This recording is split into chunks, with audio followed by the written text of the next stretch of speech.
Hello viewers, আসসালামু আলাইকুম। আমি শাম্মিস ক্রিয়েশন থেকে ফারহানা শারমিন বলছি। আমি আজকে শেয়ার করব আপনাদের সাথে আমি কিভাবে গরুর মাংস দিয়ে ইঁচড় রান্না করেছি। আপনারা কেউ খেয়েছেন কি না আমি জানি না, তো চলেন চলে যাই মূল রেসিপিতে। তো আমি এখানে 1.5 কেজির মতো গরুর মাংস নিয়ে নিয়েছি। আগে থেকে আমি মাংসগুলোকে ভালো করে ধুয়ে পরিষ্কার করে নিয়েছি এবং দেখেন আমি কিভাবে ছোট ছোট করে টুকরা করে নিয়েছি। তো আর এখানে আমি নিয়ে নিয়েছি ইঁচড়। এই ইঁচড়গুলো আমি আগে থেকেই ভালো করে কেটে ধুয়ে পরিষ্কার করে সিদ্ধ করে নিয়েছি। ইঁচড় কাটা অবশ্য অনেক কষ্ট, যাই হোক। তো চলেন রান্নায় চলে যাই।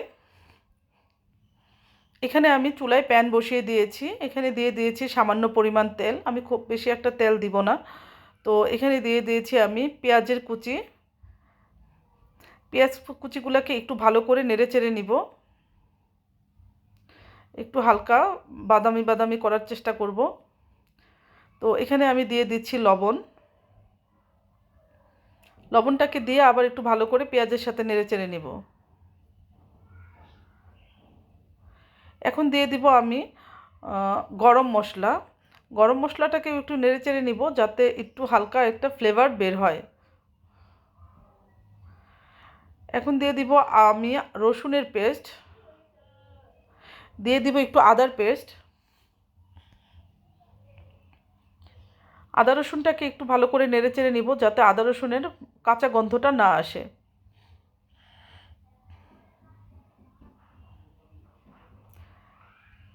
এখন দিয়ে দিব আমি মরিচের গুঁড়া।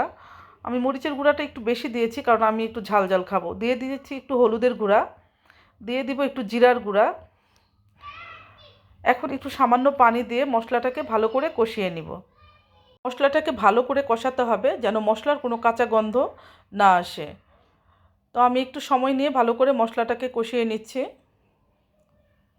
তো এখন দিয়ে দিব আমি গরুর মাংসগুলো। গরুর মাংসটাকে ভালো করে মশলার সাথে নেড়েচেড়ে মিশিয়ে নিব।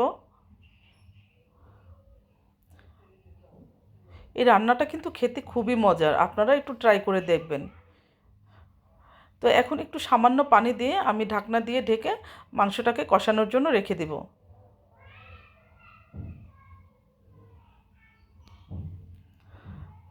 তো আমি ঢাকনাটাকে উঠিয়ে আবার একটু নেড়েচেড়ে দিব যেন নিচে লেগে না যায়।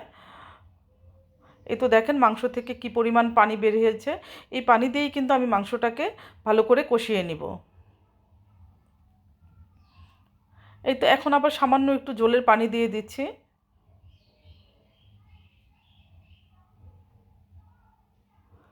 এটাকে একটু ভালো করে নেড়েচেড়ে ঢাকনা দিয়ে ঢেকে দিব।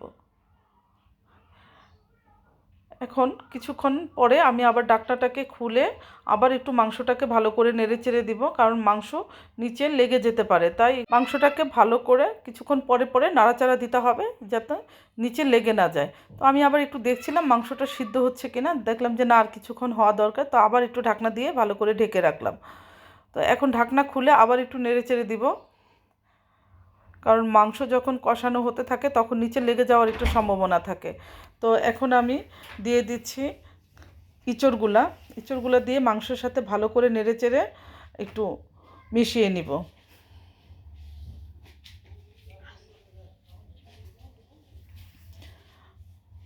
এই তো দেখেন আমি কিভাবে মিশাচ্ছি। মাংসের সাথে ভালো করে নেড়েচেড়ে মিশানো হয়ে গেলে আমি সামান্য পানি দিয়ে আবার এটাকে নেড়েচেড়ে একটু ঢাকনা দিয়ে ঢেকে দিব সিদ্ধ হওয়া পর্যন্ত।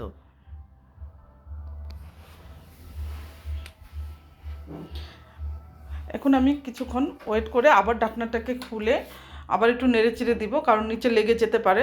তাই একটু ভালো করে আবার নেড়েচেড়ে দিব। তো আমার মাংস রান্না প্রায় হয়ে আসছে। এখন আমি কিছু কাঁচামরিচ দিয়ে দিব।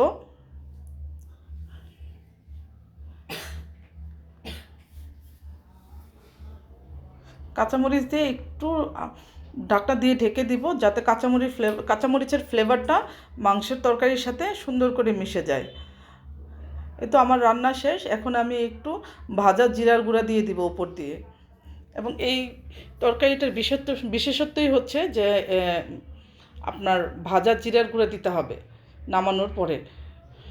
তো ভাজা জিরার গুঁড়া দিয়ে আমি আবার একটু ঢাকনা দিয়ে ঢেকে দিব, যেন জিরার গুঁড়ার গন্ধটা পুরো তরকারির সাথে সুন্দরভাবে মিশে যায়। এই তো আমার তরকারি রান্না কমপ্লিট। তো আমার ভিডিওটি যদি ভালো লেগে থাকে তাহলে অবশ্যই আমার লাইক, কমেন্টস এবং শেয়ার করে দিবেন। এবং আমার একটি ইউটিউব চ্যানেল আছে, সেটিতে সাবস্ক্রাইব করে দিবেন। আমার ইউটিউব চ্যানেলের নাম শাম্মিস ক্রিয়েশন। তো আমার জন্য সবাই দোয়া করবেন, ভালো থাকবেন এবং আমার পাশে থাকবেন সব সময়। এবং আমিও চাই আপনারা সবসময় আমার পাশে থাকবেন।